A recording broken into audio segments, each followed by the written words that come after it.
There are some pretty crazy things in this $3.5 trillion spending package. And it's not just a spending package, it's actually a tax package as well. It's all rolled into one giant bill. So some of the things in there that I think people need to be aware of, and of course, you can't make a plan based on these things that are in the plan now, because if something gets passed, it'll be totally different. Right. And I think it's important to point out that there's not just one bill out there. As you've said, there are so many bills that are being introduced, and then there's all these amendments that keep getting thrown out there. So we really don't know what is going to be in the final, law that goes into place. But there's a lot of things that are being talked about, and I think, let's just dig into some of those.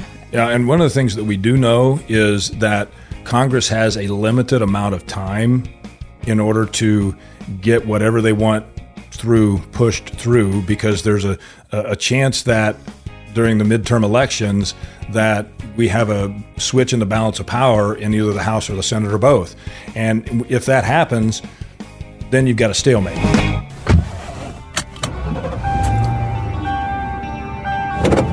Starting your route to retirement.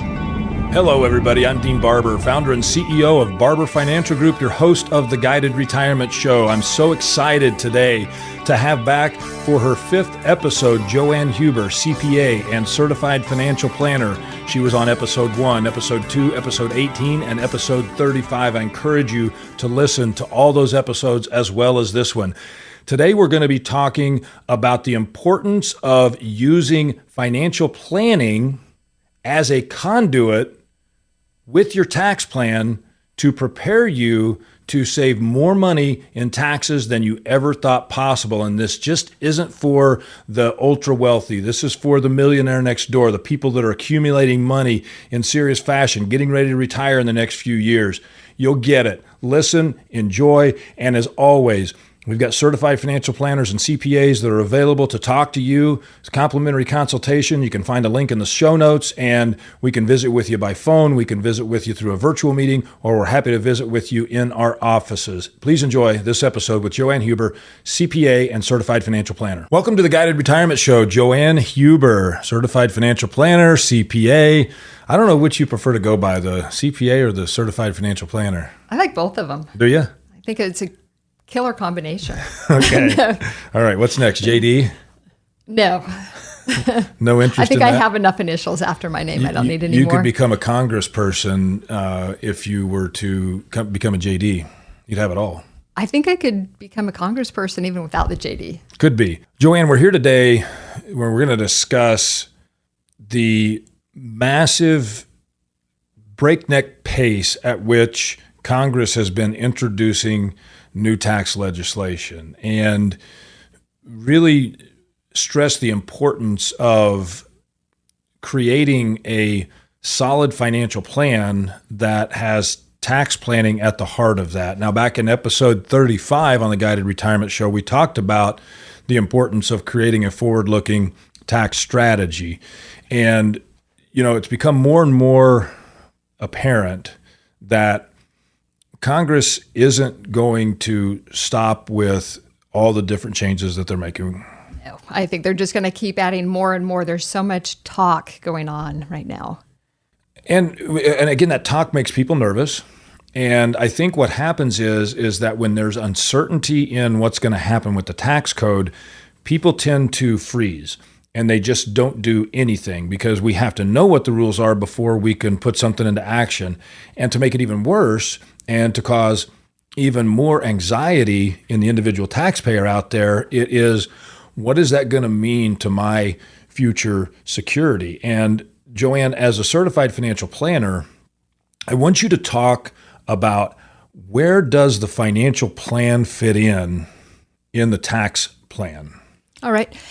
In my mind, those two plans, neither one can exist without the other one. And it's really important to realize that. And we always start with the financial plan, because that's going to let us know, what does somebody have? Because we can make a really efficient tax plan if you don't need any money, but that's not going to work to meet what you want in your life. So we always start with the financial plan. We start with, what assets do you have, and what do those assets need to do for you? What income sources do you have?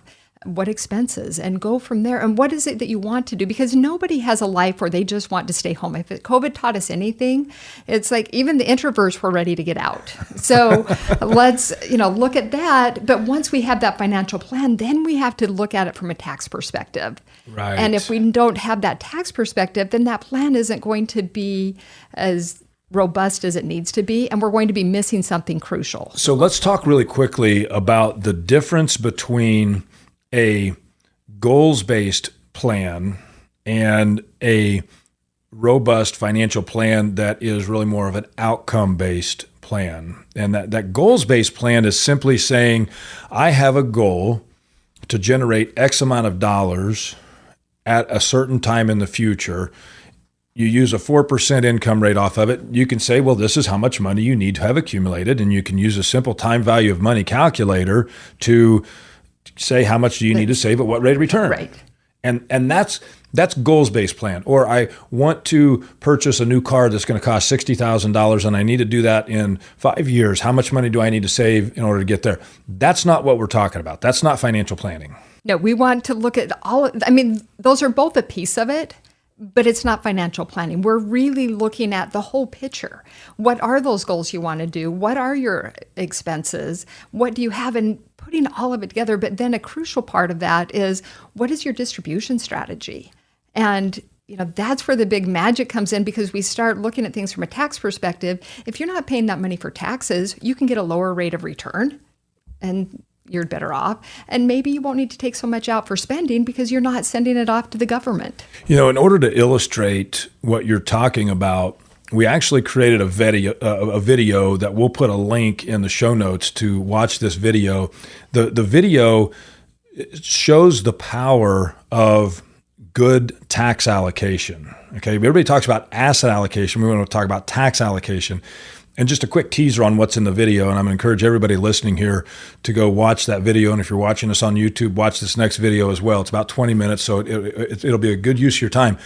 But what we did was we took 4 couples and assumed that they all had $1 million, that they all had the exact same earnings history, so their Social Security benefits were going to be the same. And we said, what would happen if all 4 of those people, all with different amounts of money in different types of taxed accounts, so some tax-free, some tax-deferred, some taxable, all tax-deferred, etc., what's the difference in the outcome just from that tax allocation? And the numbers are shocking. They are absolutely shocking. And so we always say, don't ever save money into anything until you know what the objective is when you want to take the money out. Now, you may not know what the tax law is going to be in the future, but generally speaking, you can, if you know that, then you can start to form that longer term tax plan. Right. And the one thing we do know about tax law is it's always going to be changing.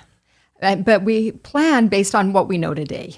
And so we say, okay, if we know we're going to have to take this money out, you've had Ed Slott on so many times, and he's fabulous at talking about the time bomb with the IRAs. 401ks. And, we have to be aware of that and know if you have that tax deferred account, you're going to have to pay tax on it at some point. And so a key feature of tax planning is saying, okay, when do I want to pay the tax on that?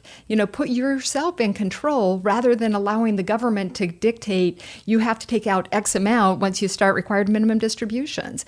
And that's really what tax planning is all about, is deciding how you're going to take your money.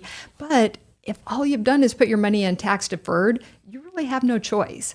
And so that's why it's important to start. Paint yourself into a corner there. Yeah, you're stuck. And so you have to start while you're working to make sure that you're putting the money in the right types of buckets and giving yourself tax diversification so you have some choices once you get to retirement on where you are going to take those funds. And when it comes to tax law changes, if you already have your plan built based on current tax laws, and we get that new tax law that comes in, it's really easy inside of the financial plan to go in and say, okay, these are the tax law changes that were made. This is how it affects your overall plan. These are the adjustments now that we need to make. And they don't become an emotional adjustment. They don't become a knee-jerk reaction. They are a very logical and reasoned discussion of why you need to do things differently. And it requires flexibility. This is one of the reasons, JoAnn, why I think that people's investments need to remain flexible. Locking money into something for long periods of time doesn't make any sense, because if the tax law changes and you can't change how that money's allocated, you could be in big trouble. I mean, right. I mean, how many times have we seen people where there's a market correction and they've been so afraid about paying taxes that they haven't been willing to change the portfolio up, but that market correction comes and all of a sudden the amount they lose in the investment is more than they ever would have paid in tax if right. they are stuck on just not having a diverse portfolio. Right.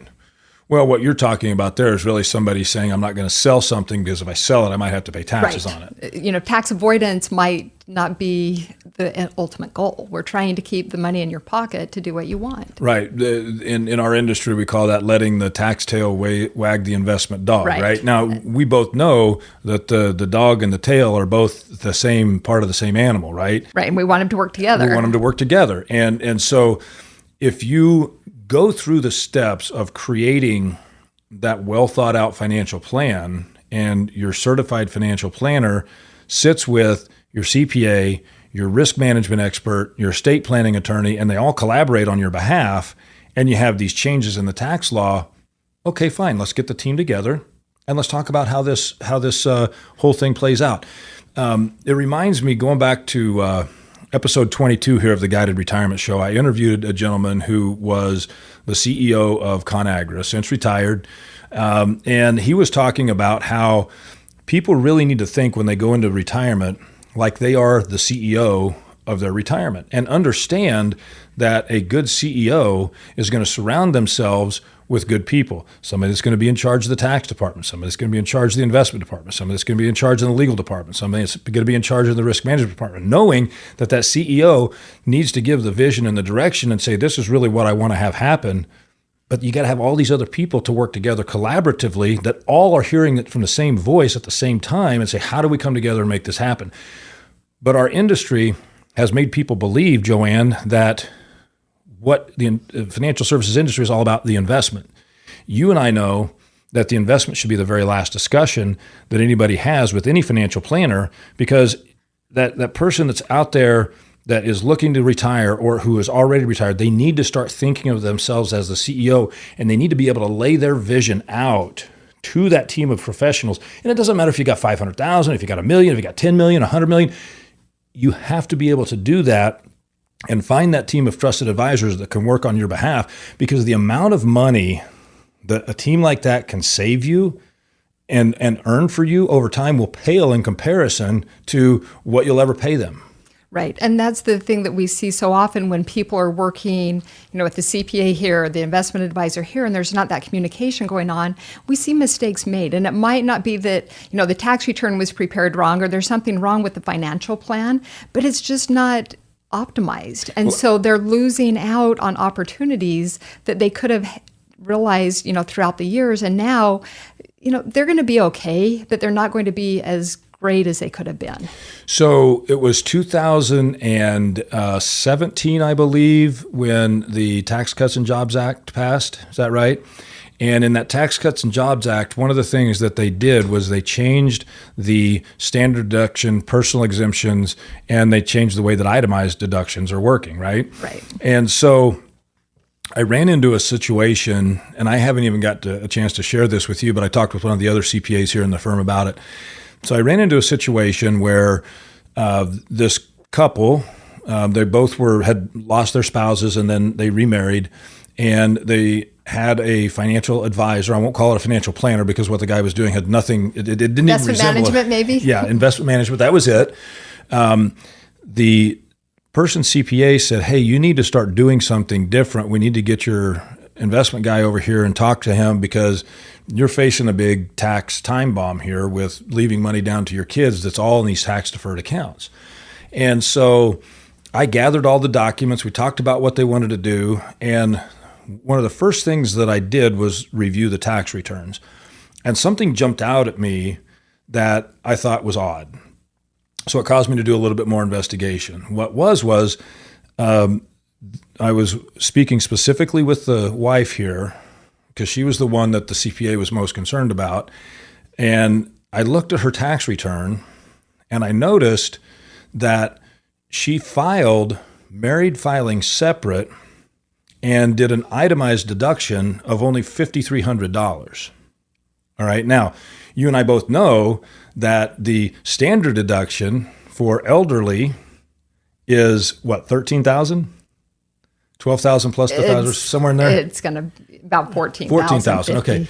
So she only was able to take off of her income the 5,300 because the CPA was forced to do an itemized deduction for her because he did itemized deduction for her husband. And the thing was, when I got to talking to the CPA, that the CPA did itemized deduction for the husband, but he was only able to itemize, it was about $15,000. So he was barely over the standard deduction amount. And then she lost all that standard deduction. And I said, why are you doing this? And the CPA says, well, this is what they've done ever since they got married. Well, prior to the 2017 Tax Cuts and Jobs Act, that may have made sense. Okay. And I said, tell me more about why you did that. Let's look at his tax return. Well, most of the money that he used, that he was able to itemize, was he was giving money to charity. And so I asked the CPA, I said, is he given the money through a qualified charitable distribution, right? A QCD, which is simply, for our listeners that don't know what that is, you're giving money direct to charity from an IRA. And she said, no, he doesn't have any IRAs. I said, oh, okay. I said, well, she's got a mountain of IRAs. I said, plug this into your tax program real quick. Do married filing jointly. Take the standard deduction. Let's give 100% of the charitable contributions out of her IRA through a QCD, and then let's just have him reimburse her the cash, right? And what difference would that make? Almost $7,000 in unnecessary taxes for the last 4 years because the financial advisor and the CPA didn't talk. Because they didn't, and that happens. We see it day in and day out. Well, and sometimes you'll have clients come in and say, I don't care how much more I pay in tax, we're filing separate. And you're like, okay. But it's crazy how just little changes like that can make such a big difference because they really didn't make that much of a change. They changed how they were giving their charity and their filing status, yet it saved them $7,000. And that's just this year. That's right. just this year. And so those are the kind of things that tax planning helps you with, right. And having that overall financial plan. So then what we were able to do, JoAnn, was beyond that, now we got the adjusted gross income down to a level where we're able to go up to $90,000 of conversions from her traditional IRA to a Roth IRA. And the effective tax rate on that is going to be like maybe 13 or 14%. And with the Secure Act that came in, where her children are going to be forced to pull all that money out of the IRA within a 10-year period, and they're already in way higher brackets than she's ever going to be in, now we're going to save not just a ton of money for them today, but we're going to save a ton of money for the beneficiaries in the future. And you're probably saving them quite a bit in Medicare premiums as well. Yes. So when you put all of those things together, it was a big they've got deal. to be asking themselves, why did we wait so long? Exactly. And you know what this is? We're not talking about somebody that's uber wealthy here. We're talking about a husband that had a nice pension. We're talking about a wife that had maybe $1 million in tax deferred accounts. So this is not the ultra wealthy, but the actual impact over a 10-year period is probably going to be somewhere in the neighborhood of a couple of $100,000 of tax savings. That's significant to somebody at that wealth level. Right. Well, at any wealth level, let's face it, most people get their wealth by being frugal as they're going through life. Right. Occasionally it's inherited. Yet we simply do tax compliance. That's what general people do. They do tax compliance. Like, here's all my stuff. How much do I owe? Am I going to get a refund? And they think that taxes are just a matter of fact. They're not looking at the big picture, because if you don't have a financial plan at first, like you said earlier on, you're never going to be able to do it. And that's the beauty of tax planning and financial planning, is finding those little, that's what gives me a lot of satisfaction, is when we can find those little wins that when you take it and multiply it over the number of years, it actually adds up to a pretty big amount. Right. And the whole thing was that and then this couple, they were super frustrated. They're like, why didn't somebody point this out? And when I pointed it out to the CPA, she's like, wow, yeah, that'll make a big difference. I'm like, hello. Don't want to tell you how to do your job. Well, and to be fair, there was no financial plan for that CPA to refer to say this is the overall objective, right? So At that point in time, really all she can do is file the tax return, which makes it difficult. Now, the reason I tell that story is because it was the tax law changes that took place with the Tax Cuts and Jobs Act and then the Secure Act that caused these people to miss an opportunity. So with the speed at which tax law changes are coming at us, with the speed at which Congress is putting out all of these new spending bills, I think I added up the other day, this year alone, if this $3.5 trillion spending package that the Democrats are presenting right now passes, we'll be over $6.2 trillion in spending, additional spending this year alone in 2021. And at some point, they're going to have to increase taxes. Where's the money? Where is the money going to come from? From everyone. It has you to. can't just take it from the top 1%. There's it's not going enough to come money there. from everyone. There's not enough money in that top 1%. Even if we confiscated every dollar that the top 1% has, you're not going to put a dent in it. What happens in these tax law changes affects the millionaire next door. Just like this couple that I just talked about, right? They would have paid well over $200,000 too much in tax over a 10-year period just because they lacked the financial plan and lacked the coordinated team effort of a CFP working with a CPA to identify these opportunities. And the average everyday American out there, they have these same opportunities that are in front of them, but unless they're working with the right people, they'll never find them. Right. And so that's why you've got to have a team. Let the experts work with you. Go enjoy your retirement while you're working. You have kids at home, and leave someone else to do what they do and are experts at, and you go do what you're good at. Let's talk just for a few minutes here, JoAnn. And I want to remind our listeners that we're recording this mid-August 2021. By the time you're listening to it, I don't know when it'll be because podcasts are out there forever. But there are some pretty crazy things in this $3.5 trillion spending package. And it's not just a spending package, it's actually a tax package as well. It's all rolled into one giant bill. So some of the things in there that I think people need to be aware of, and of course, you can't make a plan based on these things that are in the plan now, because if something gets passed, it'll be totally different. Right. And I think it's important to point out that there's not just one bill out there. As you've said, there are so many bills that are being introduced, and then there's all these amendments that keep getting thrown out there. So we really don't know what is going to be in the final law that goes into place. But there's a lot of things that are being talked about. And I think, let's just dig into some of those. Yeah. And one of the things that we do know is that Congress has a limited amount of time in order to get whatever they want pushed through, because there's a chance that during the midterm elections that we have a switch in the balance of power in either the House or the Senate or both. And if that happens, then you've got a stalemate. And so anything that's going to be done has to be done now while the Democrats have control of the House and the Senate, and they have the White House. And that's why I think they're going to really push and use reconciliation if they need to get things through by the end of the year. So what are some of the things that you want to highlight here? The thing that I keep getting phone calls about is, capital gains are now going to be taxed as ordinary income. And, for most of the people we deal with, it's probably not going to impact them, because they're saying you have to have income of over $1 million before that ordinary income tax rate comes into play. So the question I have is, well, how are they defining that $1 million? Is it $1 million of capital gains? Is it going to include qualified dividends? Is it taxable income? So there's a lot of uncertainty, but I think the important thing to realize is nobody knows right now, and you have to make good decisions based on what we do know. And if it's not going to impact you, quiet the noise, don't worry about it, and just go about doing what you know you need to do with your plan that's in place. Now, what about the reduction in the unified credit? That's out there too, right? For the estate plan. Yeah. Yeah. And, and on the hills with that, on the capital gains, is getting rid of the step up in basis. Right.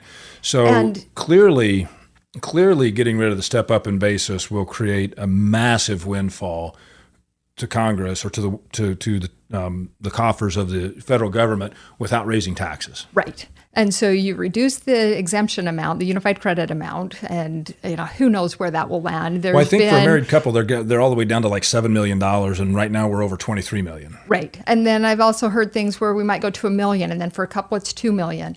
And so we don't know where that's going to land. I think it's going to be higher than that. It's not. The step up in basis is the biggest deal. That's what I think too. Because so can you explain what that means just for people that aren't familiar? So if you have an account, like a stock and bond account, when you die, you get the basis then becomes whatever the fair market value is on the date of death. So let's just use an example. Let's say I bought Apple stock and I paid $10,000 for it, and now it's worth $1 million. I die. And so right now, if you were to die, you would get the step up in basis to $1 million. So and then if your kids want to sell it, they wouldn't have to pay any tax on it because they sell it for the $1 million, it's worth $1 million. So the beneficiary is the one that gets the step up in basis. Right. Right. But if they get rid of that step up in basis, now your kids are going to have to pay tax on the difference between the $1 million and that $10,000 basis. Whether they sell it or not. Yes. Right. So now it's a capital gain that wasn't even realized, but because they eliminate the step up in basis, you're going to have to pay taxes on that capital gain at death. At death, at whatever your tax rate is.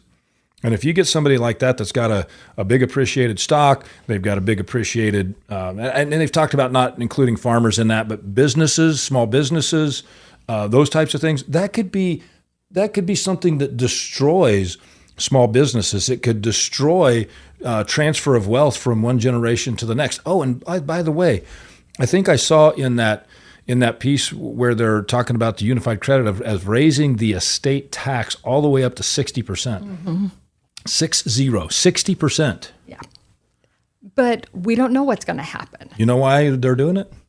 They need more money. They need more money, right? And look, if anybody watching or listening right now gets as infuriated with Congress as I do and as you do, JoAnn, there's only one way to fight it. And that's to create the financial plan and understand the rules, get the CPA and the CFP to sit down together and craft that plan so that you don't pay one more dollar than you absolutely have to. And then if you're not happy with Congress, who are you electing? Right. I mean, you get your say every so often, and make sure you're exercising that right to vote. Yeah, I think if anything comes back on this, JoAnn, it's really people need to take a personal responsibility. They need to start thinking of themselves as the CEO of their own finances and figure out what professionals they need to hire and start crafting that plan sooner rather than later, because the sooner you have it in place, then these tax law changes, when they do come, and there will be more, you can plug it into the plan and say, here's how it's going to impact you. Here's the things that we need to do, the steps we need to take in order to reduce that tax as much as we possibly can, staying within the confines of the law.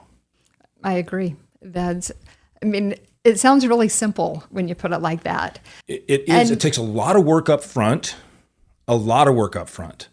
but that work up front pays dividends for years. Right, because it's a lot easier to just update things and keep it going, because we know your life is not set in stone.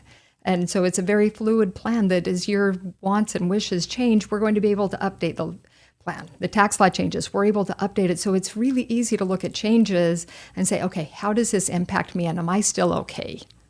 That's what everybody wants to know, right? It is. All right, so if you're listening or if you're watching, check out a link in the show notes. You can click that link, request a complimentary consultation with one of our certified financial planners, one of our CPAs. We can have that conversation by phone. We can do a virtual meeting, or we're happy to meet with you in person. If you haven't caught all of the episodes that I've had JoAnn in on, go to episode 1, episode 2, episode 18, and episode 35. And then also check out the 2 episodes with Ed Slott. They're all about taxes.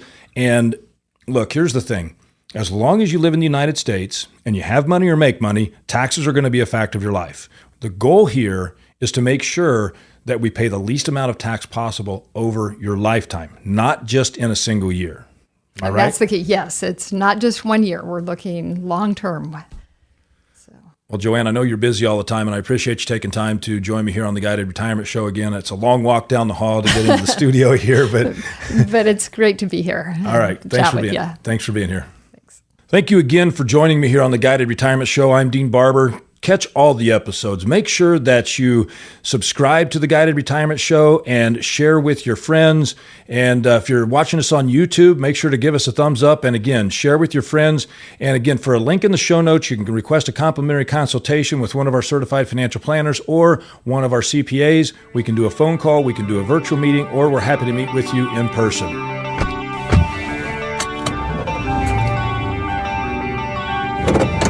Starting your route to retirement.